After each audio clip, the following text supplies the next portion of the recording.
Greetings, survivors and friends, SHADOWFRAX here with a full roundup of Rust development and everything that went into this week's patch, but before I get stuck in, please gallop over the subscribe button and ring the notification gong to stay up to date with weekly Rust news and more. So first, as you may have seen in my breaking news vid a few days ago, CCTV was sneakily installed in Rust right at the end of the month, and so now, as well as being a component for turrets, cameras can also be glued to things and given their own ID. Simply attach one to a wall inside or outside your base and feed it with at least 5 electricity. You must have authorization to set its ID and have a hammer out to change its direction or pick it up. A camera's ID can be up to 32 characters long, alphanumeric and case sensitive, but choose a decent one because anyone who learns it can tune into the camera's feed without needing authorization.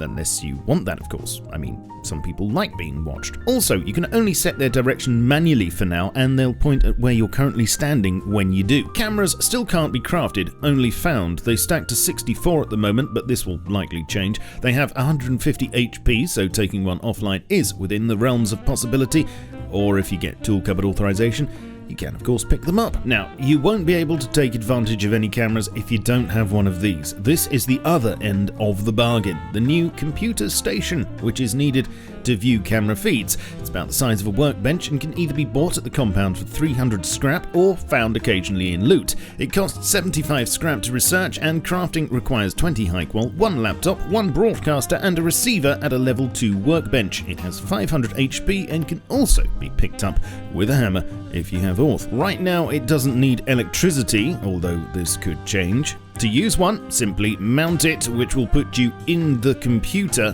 where you can type the IDs of cameras in and add them to the list on the left, and just click on each one to view that feed, with sound, I might add.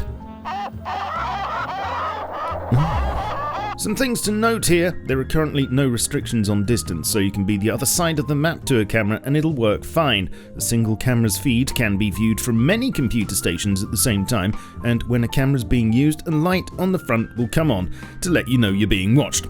Wonder if we'll ever be able to use that spray can I showed last month to temporarily disable them.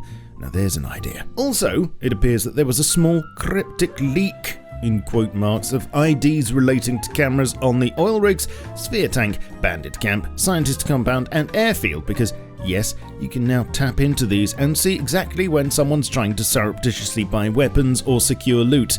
Fat chance of that now. I'll leave a list of these camera IDs in the description for you if I'm feeling generous. Remember, all of these details may change as the month goes on and feedback is received, and as mentioned last week, in future there may be other remote control devices to use with the computer station, including turrets. Maybe. Whatever the case, now there's even less need to go outside and we can watch ourselves on a screen, watching ourselves on a screen in a game that we're watching on a screen indoors. Talking of which, electrical items now show information about themselves in your inventory, such as power required and power generated, which is very handy. The other new item, that you probably know about by now, is the AUTOTRUMPET, or TRUMPET, or TRUMPETURRET, or Pingu pistol, which basically means you can stick a trumpet in a turret now to create the ultimate alarm system. It's only the trumpet that works, so don't try inserting a piano, and despite what some would have you believe, it's not a pay-to-win thing. You could attach an alarm speaker to a turret and have it do the same, except with a gun, if you want. There were some more map changes this month. The default size is now 4,250 instead of 4,000. No ring roads will generate on maps smaller than 4K because they take up too much space.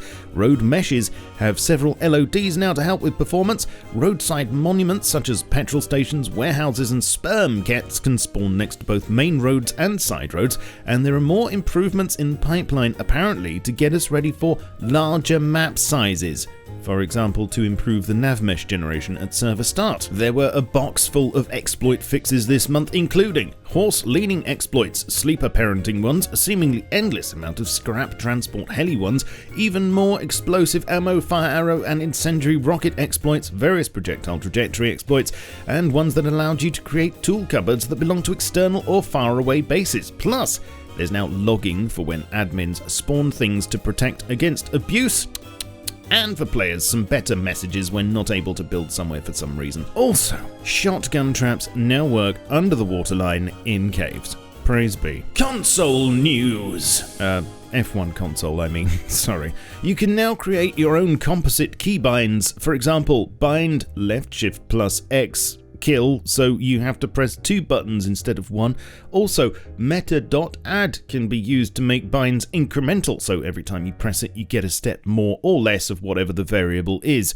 Both of these should hopefully help with people who need a lot of binds. I'll leave info on how to use these in the description for you. A fun thing also for server owners and psychopathic admins, you can now type SV env.ocean level in console to raise the water level to whatever value you want. Yay. No way that'll be abused at all. You can't set it to a negative value, by the way. It would break things apparently, and besides, you can't drown anyone that way either. Some things do behave weirdly with this, just to warn you.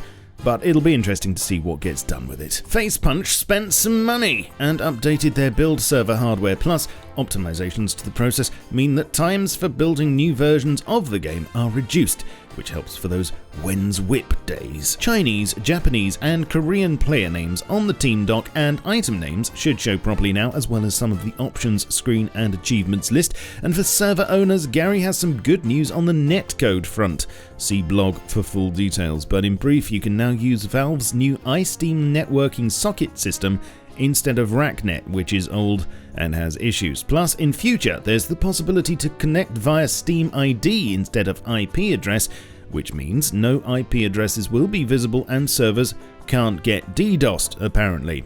And I'm sure I don't have to say any more about that. As mentioned before, we have a ton of new cinematic tools such as entity parenting, which allows for smooth orbiting of entities and players, camera guides for getting things to look just right, a demo playback HUD and a demo browser. But you know what? If you'd like to know more about how to use these and more, why not head over to the new official Rust Wiki, which I'll leave a link to in the description. This will eventually have info on virtually everything in the game, although at the moment just note that it's a work in progress, so there's a lot missing. Talking of works in progress, vehicles still trundling along, no idea when we'll get them still, but there is an armoured module in the works apparently. HDRP, no idea when that'll be ready either. Console version, no idea again, second half of the year at least though. More cinematic tools will be added this month. There's optimization going on to improve foliage and nav meshes. There's the MiNIGUN, of course, which we've only seen a model for so far, an update to the latest version of Unity, and of course, Farming 2, which I'll hazard a guess at coming in April. Maybe. And that will include a sprinkler system, new plant genetics, a planted bottle, and of course, horse poo, which is the ultimate fertilizer and hopefully projectile. But stay tuned, and I'll keep you in the loop on this month's development as and when it happens. Come and follow me on Twitch, where I stream 3 times a week. Support my habits here on Patreon, as these smashing chaps on the right are already doing. Follow me on Twitter, Facebook, Discord, and my Steam group to stay up to date with my content, and I shall catch you all soon. But in the meantime, keep calm and stay rusty. Cheerio. In the computer,